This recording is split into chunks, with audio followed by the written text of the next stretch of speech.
Bienvenidos una vez más a su clase de Biblia, aquí en María Visión, en su programa Palabras de Vida.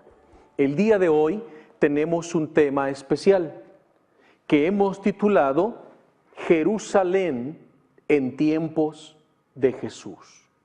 Jerusalén dentro de sus muros. Aquí ustedes están viendo una imagen de cómo era Jerusalén en la época de nuestro Señor Jesucristo. Sabemos que actualmente esta Jerusalén que conoció nuestro Señor Jesús no existe más. Solo quedan algunos vestigios arqueológicos de la fortaleza Antonia, del templo, del hipódromo ya no hay nada, ni del anfiteatro, ni del palacio de Herodes, en fin, el Gólgota sí.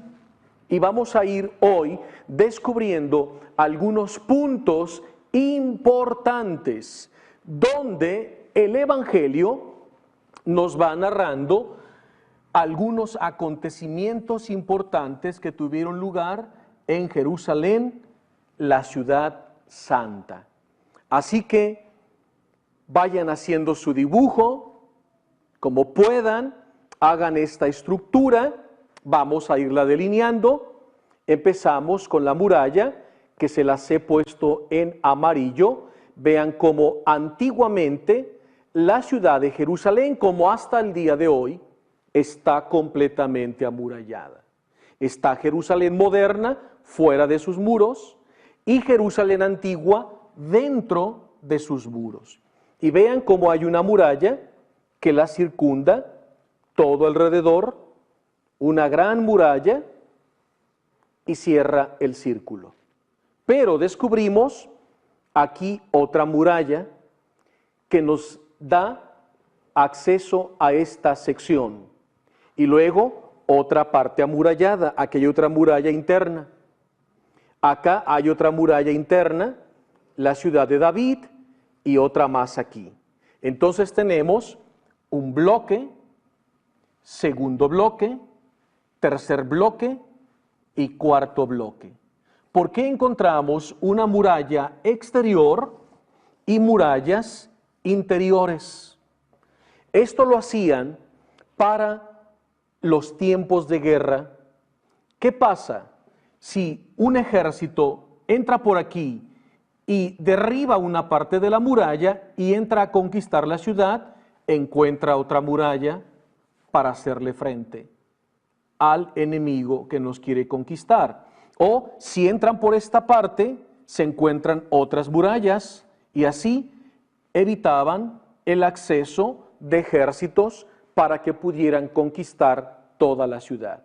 Por eso tenían murallas internas y murallas externas. Y esta era la estructura de Jerusalén en la época de nuestro Señor Jesús. En el Evangelio de San Juan se narra que 3 veces Jesús vino a las fiestas de Jerusalén. Venía cada año. Y este es el templo que Jesús conoció durante su época. Entonces, ustedes en casa, nosotros aquí vamos a ir marcando así, con una flechita, y ponemos templo,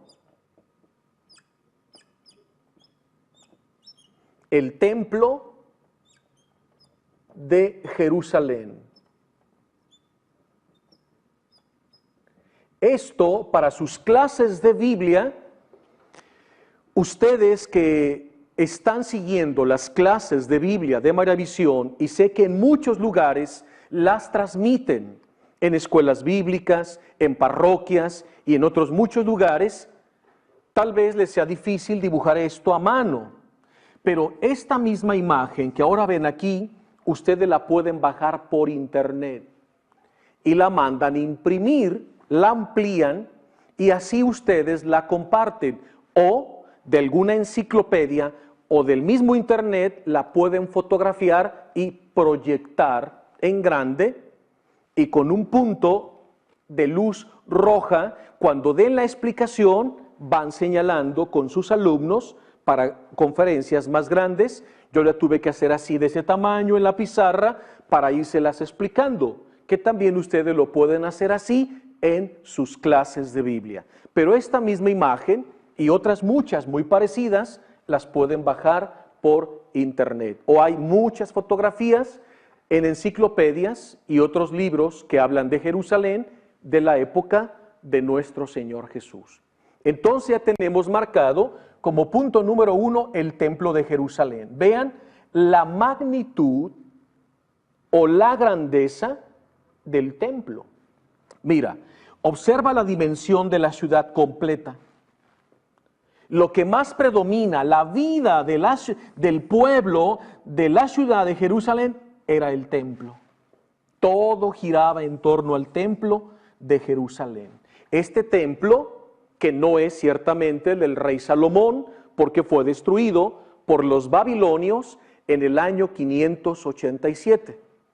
Este templo fue el que manda construir el rey Herodes para congraciarse con los habitantes de Jerusalén. Entonces, este es el templo con toda su columnata alrededor, el pórtico de Salomón, el Santo Santorum, donde en su interior se encontraba la presencia de Dios. Este fue el templo donde el Señor Jesús predicaba y donde expulsa a los vendedores del templo, que nos narra el Evangelio de San Lucas, que el Señor, al ver en el pórtico de Salomón, ese es el pórtico de Salomón, toda esta construcción, cambistas y todo lo. Y también es cuando Jesús dice, destruyan ese templo y en 3 días lo edificaré. Pero no se refería al templo material de Jerusalén, se refería a su cuerpo, templo vivo del Espíritu Santo, como el nuestro. Por el bautismo, destruyan ese templo y el 3er día resucitaré. Pero ellos lo entendían literal y pensaban que se refería a esta construcción material que ahora nosotros estamos viendo en este mapa de Jerusalén. Voy a ir punteando. De hecho, ustedes ya podrán ver en pantalla, lo hice a propósito, usé el color naranja para resaltar los puntos más importantes que vamos a ir explicando en las próximas clases. Tenemos ya el templo de Jerusalén. Después, a un lado del templo, vean, casi pegado con el templo, encontramos esta construcción romana que se llama el hipódromo romano. Entonces vamos a poner aquí una flechita, el hipódromo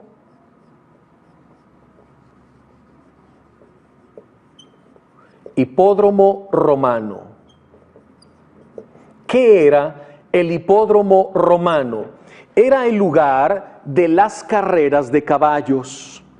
Era la distracción del pueblo, donde iban a apostar a sus cuadrigas de caballos jaladas por un jinete, como hemos visto en la película de Ben-Hur, esas carreras peligrosas que salían muchas cuadrigas con los jinetes y en las vueltas tan cerradas, pues se iban despedazando las carretas hasta que finalmente había un ganador. Pero vean, esta tremenda construcción de tanto ruido, de diversión, de apuestas y de competencias muy violentas pegado al templo, como una distracción y una profanación y una afrenta al Dios que aquí se sirve y se adora.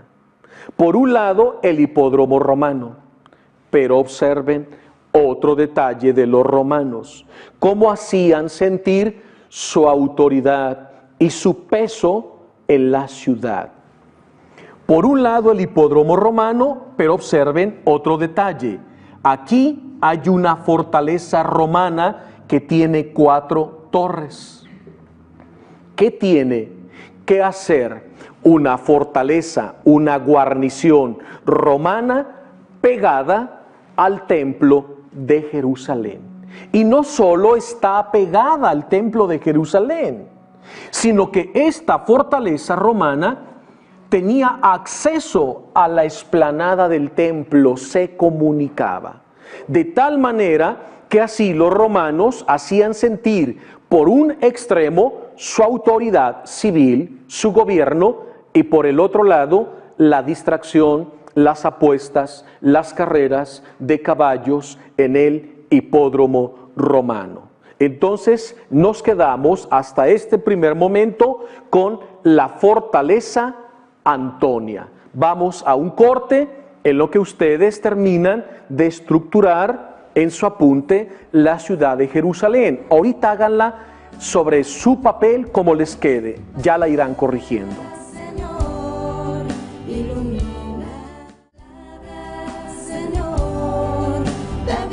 Estamos de regreso.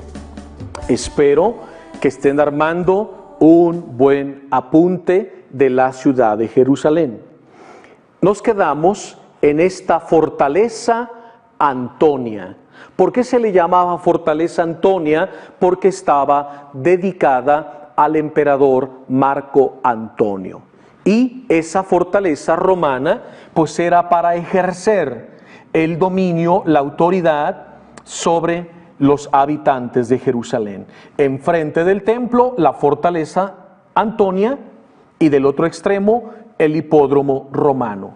Pero ustedes deben saber, cuando comenzó la pasión de nuestro Señor Jesús, el Evangelio nos dice que llevaron a Jesús de la casa de Caifás al pretorio. El pretorio está dentro de esta fortaleza Antonia. Es donde dictaminaba justicia el procurador, que era Poncio Pilato. Poncio Pilato era el líder, el jefe de la fortaleza Antonia, y es aquí dentro donde Pilato se lavará las manos y mandará azotar a nuestro Señor Jesús dentro de esta fortaleza. Ahí va a ser coronado de espinas también nuestro Señor, ahí va a ser encarcelado momentáneamente, y desde esta fortaleza le cargarán la cruz para comenzar el Vía Crucis. Hoy ya no existe esta fortaleza, solo quedan restos, vestigios arqueológicos, pisos de mármoles donde se encuentran grafitis grabados de algunos juegos que en los juicios los soldados romanos jugaban a los dados, y ahí todavía se encuentran algunas figuras. Actualmente es un convento de las hermanas de la Orden de Santa Clara de Asís, de la Orden franciscana. Ellas son las custodias, tienen su convento interno y han hecho varias capillas. Está la capilla de la condenación y está la capilla de la flagelación y de la coronación de espinas. Y es ahí donde inician todos los viacrucis de todos los peregrinos que durante el año van visitando la Tierra Santa. Entonces todo eso se dio dentro de esta gran fortaleza llamada Antonia, el templo y el hipódromo romano.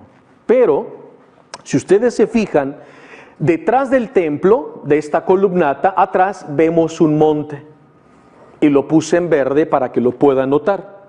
Bien, este monte famosísimo, vamos a ponerle nombre, pues es el monte, vamos a poner aquí, Monte de los Olivos. Es el famoso Monte de los Olivos. ¿Qué pasó en la cima del Monte de los Olivos? Pues la ascensión de nuestro Señor Jesús al cielo, rodeado de nubes y de ángeles. Ese es el sitio. Ya después iremos a los textos bíblicos a leerlos. Ahorita quiero que empiecen a conocer lo más importante de Jerusalén. Pero, atención, voy a cambiar de color y vamos a descubrir algo importante. En el Monte de los Olivos, que es muy grande, como pueden ver, si nosotros vamos bajando, detrás de esta columna del templo, que no se puede divisar aquí, pero acá abajo, en la parte más baja del Monte de los Olivos, se encuentra el huerto del Getsemaní, donde Jesús fue apresado por ese destacamento de soldados que envían del templo de Jerusalén, guiados por Judas Iscariote. Entonces ahí está el huerto del Getsemaní, o también llamado huerto de los olivos o el huerto de la traición, que es donde llega Judas y besa la mejilla de nuestro Señor Jesús y le dice el Señor: Judas, con un beso entregas a tu maestro. Es ese sitio. Ya iremos después con más calma a leer algunos pasajes, solo para que ustedes vayan ubicando dónde era el lugar donde Jesús solía orar en compañía de sus apóstoles. Y luego continuamos. Ahora, siguiendo esta muralla, en el otro extremo aparece un estanque, una especie de piscina. Vamos a señalarla. Esa es, vamos a marcar aquí, el estanque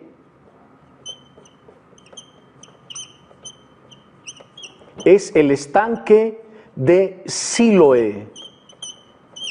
Ustedes recordarán esta palabra, el famoso estanque de Siloé, donde Jesús manda un ciego, el ciego que en esta entrada del templo de Jerusalén pedía limosna.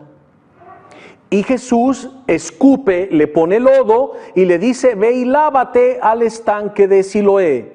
A 750 metros Jesús lo manda a lavarse. Y cuando el ciego se empieza a lavar en las aguas del estanque de Siloé, recobra la vista. Entonces ya tenemos ubicado el estanque de Siloé. Ya después iremos al capítulo 9 de San Juan a hacer con mayor detenimiento la explicación. Entonces tenemos ya el estanque de Siloé. Espero que estén haciendo un buen apunte. Ahora vamos enfrente, encontramos otra construcción romana. ¿Qué es eso que está aquí? Este es el famoso anfiteatro romano.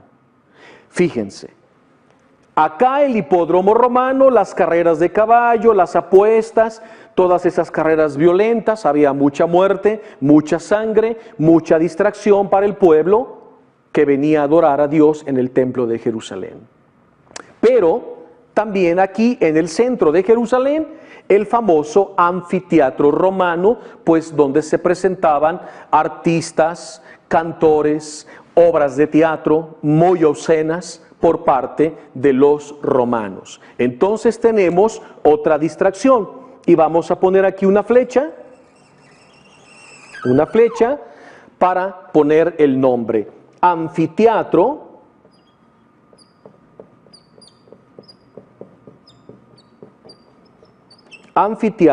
romano. Actualmente ya no hay nada de esa construcción romana.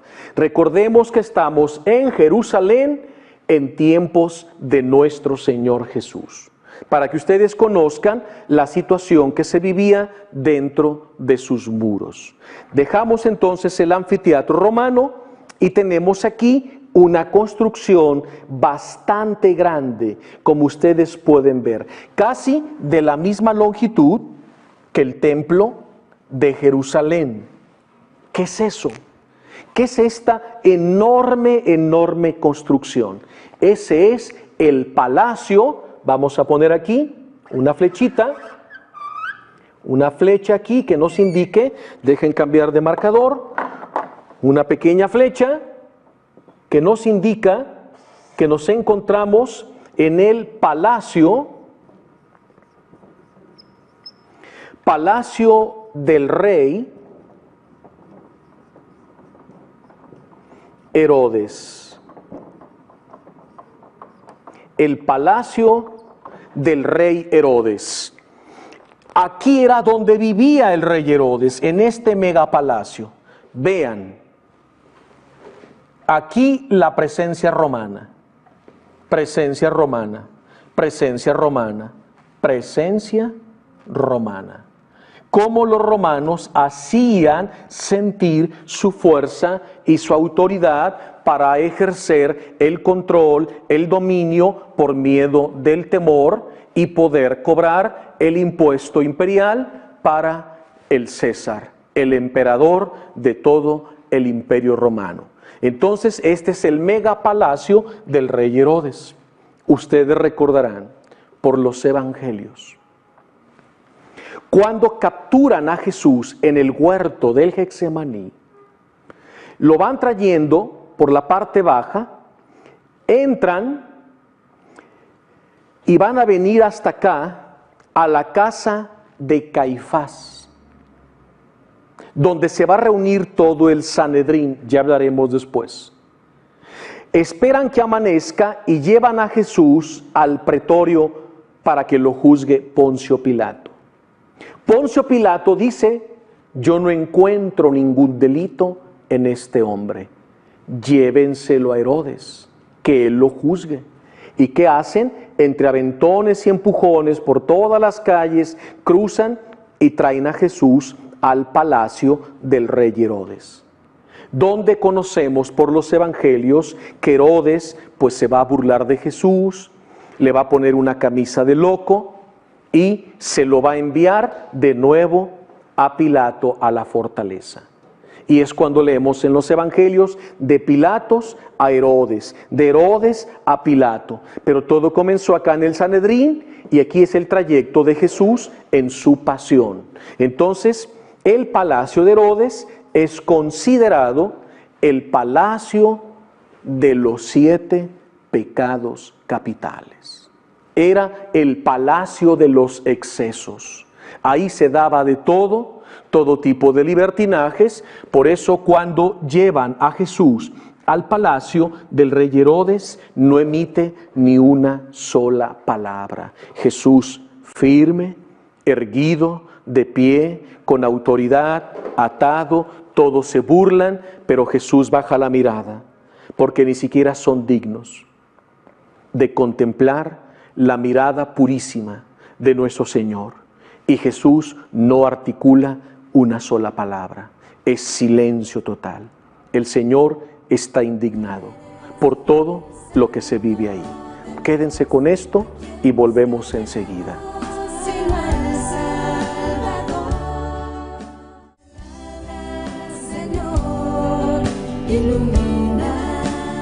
Espero que estén disfrutando Jerusalén dentro de sus muros en la época de nuestro Señor Jesús. Ya tenemos pues el templo, el hipódromo, el estanque de Siloé, el anfiteatro romano y el palacio del rey Herodes. Ahora presten mucha atención. Si ustedes se fijan, fuera de los muros de Jerusalén he coloreado en naranja este pequeño collado o cerrito. Y si ustedes se fijan muy bien, hay una pequeña cruz encima de este cerrito. Este es el Monte Calvario. Entonces, vamos a marcar Monte Calvario, o también llamado el Monte de la Calavera, el Gólgota, es el mismo, recibe 3 nombres: Monte Calvario, Gólgota o Monte de la Calavera. Este es el monte donde crucificaron a nuestro Señor Jesús. Espero que aprecien esa pequeña cruz que está encima del Gólgota, porque es el lugar que marca el sitio de la crucifixión de nuestro Señor Jesucristo. Observen el detalle. Acá en la fortaleza Antonia, la guarnición romana, es donde Poncio Pilato lo va a enjuiciar, lo va a azotar, a coronar de espinas, le cargan la cruz y hacen bajar a Jesús estas escalinatas, y por todas las calles sinuosas, serpenteadas de todas las casas y el mercado de Jerusalén que estaba en esta zona y que sigue estando hasta el día de hoy, Jesús va cargando la cruz. Y observen un punto. En la muralla hay una puertecita que yo marqué también en color naranja. Ahí fue donde desde este sitio viene Jesús con la cruz, sale por esta puertecita, sigue caminando entre empujones, lo hacen subir el monte Calvario y aquí será el lugar de la crucifixión.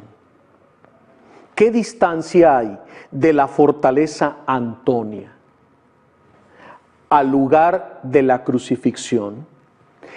Lo que caminó Jesús por todas las callejuelas hasta subir al Gólgota, caminó cargando la pesada cruz de 150 kilos, que representaba todos los pecados del mundo, 750 metros.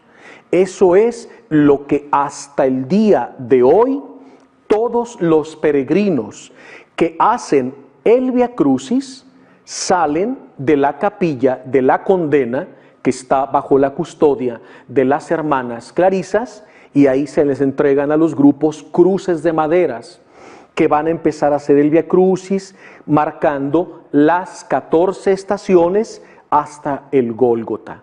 Pero actualmente pues ya no existe este tramo de la muralla porque ha crecido, ya no está el Gólgota en esta forma, porque aquí Santa Elena de la Cruz levanta el famoso templo llamado del Santo Sepulcro o del Getsemaní. Y ahí ya en silencio tú subes por unas escalinatas, llegas a la cima del Gólgota y te metes hincado debajo de un pequeño altar de mármol, y debajo de ese altar hay un pequeño orificio donde tú metes la mano y tocas la roca del Gólgota al desnudo, donde estuvo exactamente la cruz donde murió nuestro Señor Jesús. Y es una experiencia única en la vida. Después de recorrer el Vía Crucis desde el pretorio, subir por las escalinatas de la construcción moderna, el templo, que bueno, no es tan moderno porque data del siglo III después de Cristo, construido por Santa Elena de la Cruz, la mamá del emperador Constantino. Y subir y celebrar la Eucaristía de una forma tan especial en ese lugar es increíble. Poder tocar y decir: Señor, aquí moriste por mis pecados. Aquí derramaste tu sangre por amor a mí y por amor a todos mis hermanos. Aquí también tú fuiste levantado en lo alto de la cruz y atrajiste a todos hacia sí, hacia tu misma persona, para salvarnos, para perdonarnos, para redimirnos. Es el lugar de la gloria, del triunfo, donde Jesús vence al pecado, donde Jesús vence al mundo, vence a Satanás, porque la muerte de Cristo es nuestra gloria y nuestro triunfo. Y a unos 30 metros se encuentra, más o menos donde están estas manchas, el Santo Sepulcro. El Santo Sepulcro. Pero todo está dentro de la gran basílica. Pero yo se los voy a marcar aquí. Vamos a poner una flecha y vamos a poner Santo Sepulcro. el Evangelio nos dice que había un jardín. Ahí había un jardín, vamos a colorearlo. Ahí había un pequeño jardín. Y ese jardín, conocemos por el Evangelio, era el dueño, pues, José de Arimatea. Entonces hoy todo esto está dentro del templo. Está todo junto. Tú bajas del Gólgota por una escalera y caminas 30 metros hacia la cavidad del Santo Sepulcro. Y tú entras de 4 en 4, la cámara del Santo Sepulcro es muy pequeña y está la losa donde estuvo tendido el cuerpo de nuestro Señor Jesucristo, el lugar de la resurrección, donde Cristo vence a la muerte y resucita lleno de poder y de gloria. Aquel sepulcro que había sido sellado por una roca, no pudiendo contener tanta luz, en el momento de la resurrección gloriosa, poderosa, vibrante de nuestro Señor Jesús, la roca que sellaba la entrada estalla y Jesús surge victorioso. Y es donde más tarde llegará María Magdalena con las mujeres y encontrarán unos ángeles vestidos de blanco, que les dirán: mujeres, ¿por qué buscan entre los muertos al que está vivo? Mirad el lugar donde le pusieron, no está aquí, ha resucitado. Vayan y díganle a los apóstoles lo que han visto y de lo que son testigos. Y las mujeres van y avisan, y más tarde dice el Evangelio de San Juan que llega corriendo del cenáculo Pedro y Juan y comprueban todo tal como las mujeres les habían dicho: el Maestro ha resucitado. Ahorita estamos viendo Jerusalén en la época de Cristo. Ya que expliquemos bien todo con los textos bíblicos, voy a poner otra imagen, pero de Jerusalén hoy, actual, como es Jerusalén moderna. Y ya ustedes van a poder ver, pues, que está aquí el templo, que ya no existe esto, está la mezquita musulmana y todo eso. Voy a pegar las dos gráficas para que ustedes puedan comparar Jerusalén ayer y Jerusalén hoy. Así que no se pierdan las próximas clases, porque va a estar muy interesante conocer toda la estructura y los lugares más importantes de Jerusalén, pues la ciudad santa, la ciudad que conquista el rey David. Y cuando introduce el Arca de la Alianza en el templo, pues es proclamada la ciudad santa, porque ahí moraba nuestro Señor. Y no olvidemos que Jerusalén es la cuna de las tres grandes religiones monoteístas: judaísmo, cristianismo y los musulmanes. Entonces, es hasta el día de hoy la cuna de las tres grandes religiones monoteístas. Bueno, vamos a ir dando muchos datos importantes sobre Jerusalén de la época de nuestro Señor Jesús. Espero que ya hasta este momento en casa, en su libreta, hayan armado ya un buen apunte y después la bajan por internet para que la puedan compartir gustosamente con todos sus alumnos. Bien, vamos a otra pausa, quédense reflexionando en todo esto y volvemos después de una pequeña pausa.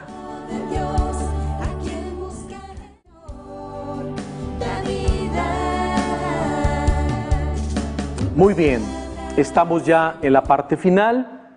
Creo que ya con los puntos que les he marcado alrededor de Jerusalén ya se han dado una primera idea y un primer acercamiento a Jerusalén en la época de nuestro Señor Jesús. Pero ahora escuchemos del capítulo 19 del Evangelio de San Lucas la entrada triunfal de nuestro Señor Jesús a Jerusalén viniendo del Monte de los Olivos. Dice: al llegar cerca de Betfagé, detrás del lado del Monte de los Olivos, y de Betania, junto al monte llamado de los Olivos, envió a 2 de sus discípulos con este encargo: vayan al poblado de enfrente. Al entrar, encontrarán un borrico atado, sobre el que nadie ha montado. Desátenlo y tráiganlo. Y si alguien les pregunta por qué lo desatan, dirán: el Señor lo necesita.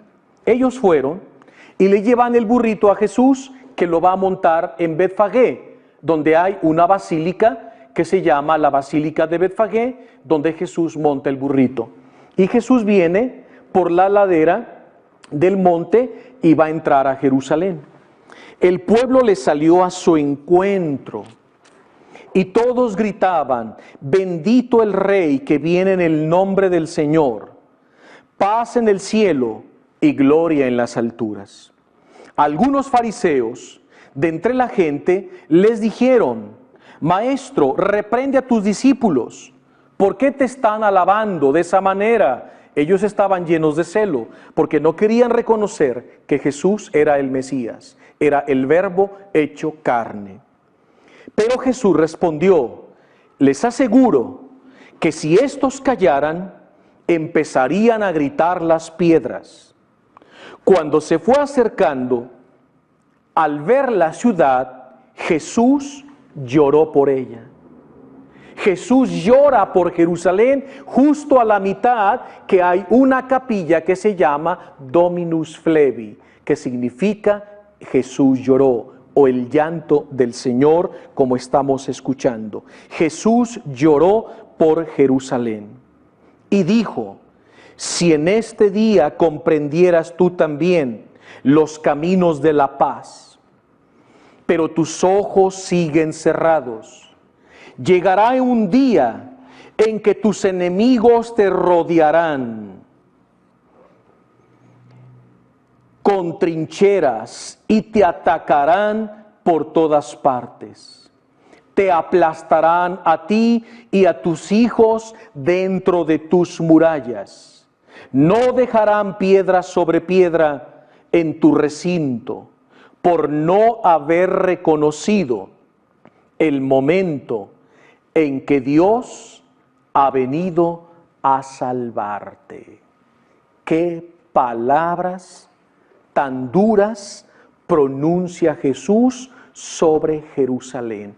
No quedará sobre tu recinto piedra sobre piedra, todo será devastado. Jesús lo va a proclamar proféticamente a media altura del Monte de los Olivos, y esa profecía de nuestro Señor Jesús se cumplirá en el año 70, cuando el emperador de Roma, Tito, ordena que 2 legiones romanas asalten Jerusalén con la orden de no dejar piedra sobre piedra. Y las legiones destruyen todo: el templo, la fortaleza, el anfiteatro, el palacio de Herodes, o sea, todo Jerusalén fue devastado, tal como hemos escuchado que el mismo Señor Jesús lo ha vaticinado o profetizado.